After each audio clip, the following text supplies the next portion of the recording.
Hi, everybody. I'm Brooke Sanders, and this is Johnstown's Finest.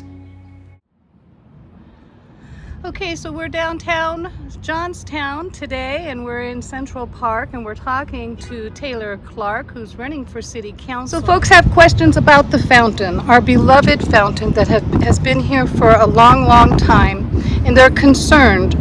What are your thoughts on the fountain being moved to Sandyvale? Do you feel it really needs to be moved, and so forth and so on? Sure. So let's be clear about how long the fountain has been here, right?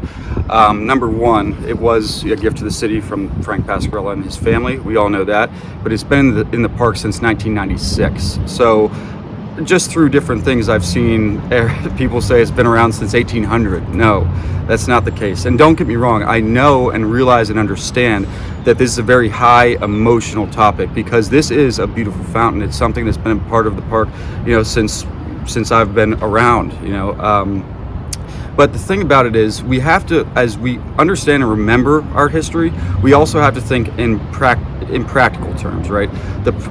For a long time now, I'm not sure the exact number of years, but for a while now, there have been local businesses who have been able to repair different parts of the fountain at no expense to the city because they were just nice enough to do that for us at different times. So the fountain, unfortunately, is in bad shape. I mean, I think a lot of people understand that. I think a lot of people know that. And well, I mean, that's just one aspect of it. But the whole foundation of it all. Keep in mind, what is the fountain? It's sandstone. Sandstone does not last forever. So we don't want to destroy the fountain or anything like that. But at the same time, coming from a practical standpoint, I think it is important that the fountain be put in an area that will still be in the city, but just not necessarily in Central Park. And to my understanding, as of now, yes, the fountain will be moved to Sandyvale. To where it will be repurposed at that point, which to my understanding as well, the city will be paying for the transportation of it and all of that, and it's dismantling here. So we understand, don't get me wrong, I love the fountain too, but at the same time, for practical purposes, it is falling apart. It is older, it is sandstone, it's not something that can last forever, and it most certainly has not been here for over 100 years. That's not the case whatsoever. So if the fountain isn't going to be here any longer, will there be another water feature? That's a good question. From what I have seen from the updated drawings of Central Park, originally that there would be some water feature here. Right now, to tell you exactly what that is and exactly what that looks like, I'm not sure. And I'm not going to say that for sure it will be here. Especially in the center of the park. There will be a water feature in the park for sure. And let's also make sure that people understand that is not going to be a splash park for children. I've heard that many times. That is not the case. So the case is there will be a water feature in the park, whether it is centralized in where the fountain is now, that is not clear to me as of yet. As soon as I do know for a fact where that is going to be, we'll be sitting down with you all again and talking about this exact same issue. So one of the questions that we got from community, Tina Varner in the West End, she's concerned about our codes enforcement or the lack thereof. People want to know why in the world we're not hiring more code officers when we do have the money. So let me start off by agreeing with you. First of all, we do need more. But what I can tell you what the city has done, and this is very, very new, keep in mind, only about, I think, 5 weeks old. So what the city has done, and this is one of the first things that even before I was appointed, that I sat in on. I sat in on a codes workshop at City Council. And what the city has done has, to alleviate some of the pressure off of the codes department, has asked the fire department to get involved and help us as well. Okay, so the fire department, as of the last meeting, I don't know the exact number, but I believe the exact number of 4 weeks after the fire department came on to help with codes enforcement. In 1 month, they hit throughout the city and throughout different neighborhoods in the city. They went on 77 different calls. That's really interesting, and that's the first Yeah. I've heard about that. So that's fantastic, and that's Yeah. been within the last what? About 5 weeks. I mean, 5 to 6 weeks. Brand new. So we're still trying to see how that's working, and obviously it is working. And I got to give so much credit to the fire department as well, and thank them for doing that. But at the end of the day, I do agree with you that more codes officers are necessary. So we have another question from community Joe Warhol on Facebook. He says, I'd be happy if the city would pick up the pace on blight removal and enforce codes to stop more from becoming future rat holes until the hellscape that used to be my hometown Right. is dealt with. All the community projects and festivals make no difference. Do you agree? I understand what you're talking about, and I think there is a little bit of going back to the former question of that we are trying to do our best. And when I say we, I mean I've just been in this position for less than 2 months, so I don't know everything. And one of the things that I have always told you is if I don't know something, I will do my best to figure it out, and I will get back to you. But I can start by telling you what I do know. What I do know is that we're trying as a city to ramp up codes enforcement, which is very, very important. And like I said, with the help from the fire department, thank God they're helping. That has helped a little bit, and we still need a little bit more time to see how well that's going to work. So as far as blight removal is concerned, I'm not versed exactly on the amount of numbers or the numbers that the city has worked to remove blighted properties. But I think last that I know of, there were over 700 and some vacant lots within the city, right? And I believe a lot of those are from blight removal. So the issue now that we face is to redevelop those areas, whether they be, gardens, whether they be some sort of playground maybe, or whatever that might be. The problem is blight removal is very important, but we also need to recognize that we have to redevelop those areas and not just forget them. So there's that Vision 2025, right? And they're Yeah. going to be building the $100,000 homes, and that Yeah. might be able to take up some of the space. Some of it. I'm not trying to get into that aspect as of much, because at the end of the day, I want to focus on what I do at a city council level, because at the end of the day, Vision 2025 is a nonprofit, and city council is your elected body of government, and that is who you should be talking to first and foremost. Okay, so another question from community. This gentleman's name is The Clanch on Facebook. He says, so since it's been proven that Vision 2025 does in fact control the city council and other boards and agencies, will you do anything to separate the outright corruption, everything that has been brought to light regarding our current problems? Do you have any real plans for any neighborhoods other than the one you live in and downtown? Sure. That's a really good question, and it's multifaceted too. So I did say earlier that Vision 2025 is, I've always said that I'm not against Vision 2025. Okay, let's start off with that. But at the same time, I can say from my perspective specifically, and I'm not going to speak for anybody else, no one controls me. Okay, that's never been the case. That's never will be. And I do really like the question about, do you have anything else for the city other than your neighborhood and downtown? That's an excellent question, and I have to apologize for this. Actually, I have talked a ton about Roxbury, and I have talked a ton about downtown, and I apologize for that. That's one, because I live in Roxbury, two, because I own businesses downtown.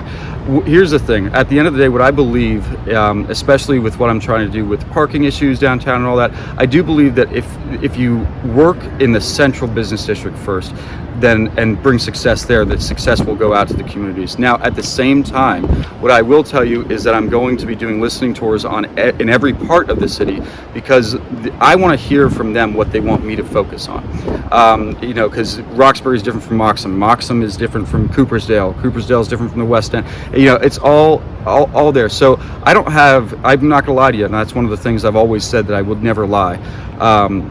I don't know exactly, I don't have any specific plan that I am thinking about for Moxham at the moment. I don't have any specific plan that I can tell you this is exactly what I want to do in this section of the city.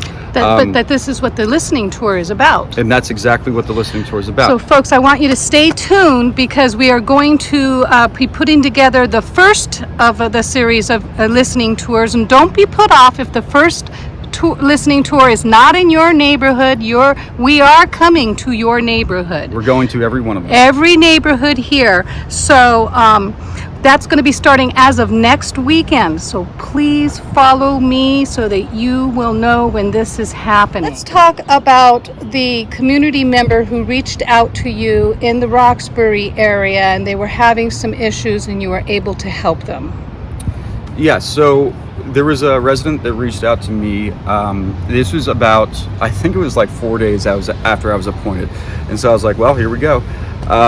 And he came to me with something that I knew about once he said it.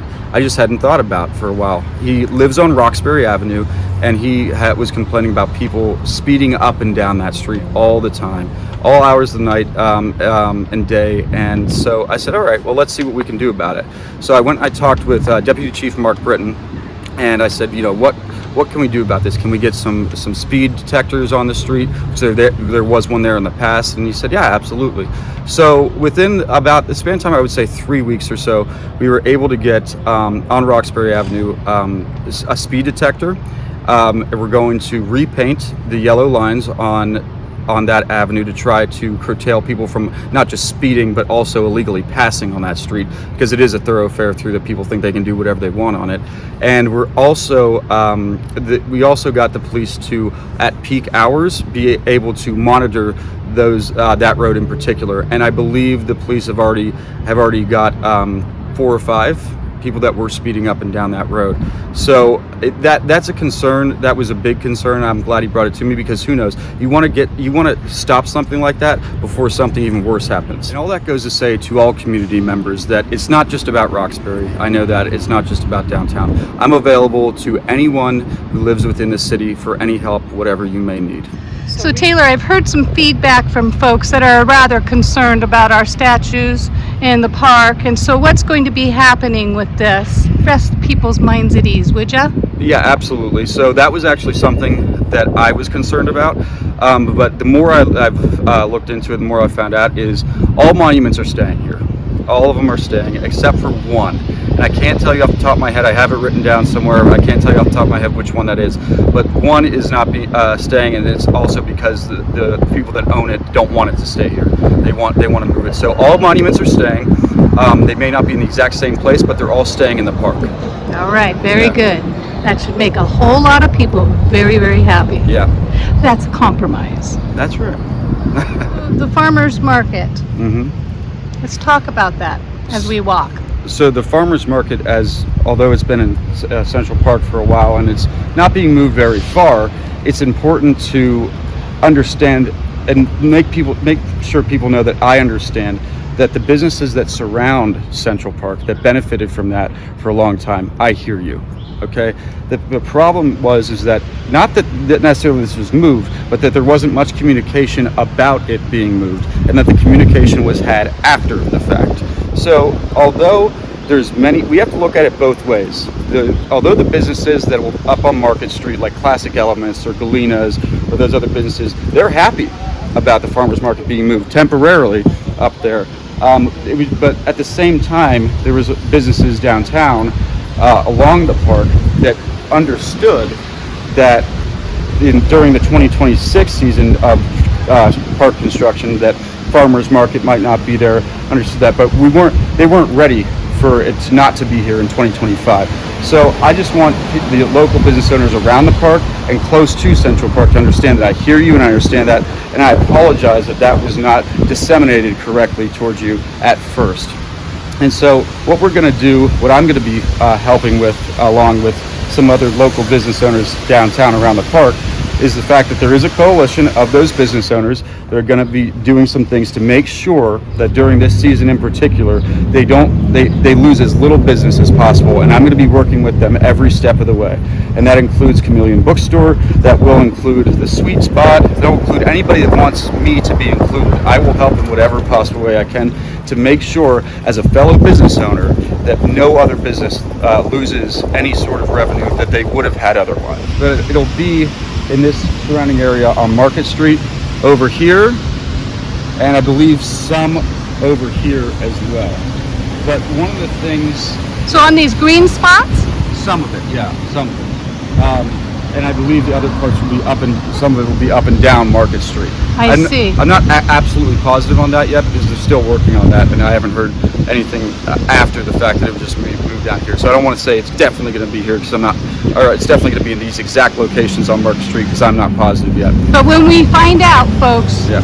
believe me, I will be letting everybody know. Absolutely, and Okay. I'll do any of these anytime to Oh, yes, give that's as the whole much point. information as possible. Yeah. But one of the things, and I'm going to say this actually for the very first time, and this is not a promise, this is just something that I have in my head that I think could help, and if we would be able to do it for the farmers market for 2025, is if during the farmers market we could get part of Main Street here shut down to vehicular traffic, and that's where they could have some farmers market over here, some on Main Street, and then it would make it a little bit easier for people to get down Main Street and get down to where the park is and where local businesses are around the park. That is just an idea of mine. I haven't floated that to anybody yet. I haven't gone through the details of how that might work or might not work. Well, So, community, you just heard his idea, Yeah. and you will let him know in comments, and then of course, he will read them, and Absolutely. that's how we develop a dialogue. Absolutely. All Yeah. right. Well, folks, I just want to say I want to thank you for watching today. Thank you for staying informed. Thank you for choosing to be a voter who is informed and doesn't just vote on sound bites off of Facebook. Watch the whole interview. Make sure that you ask questions, participate, and vote. And Absolutely. until I see you next time, Johnstown, stay friendly. Thank you.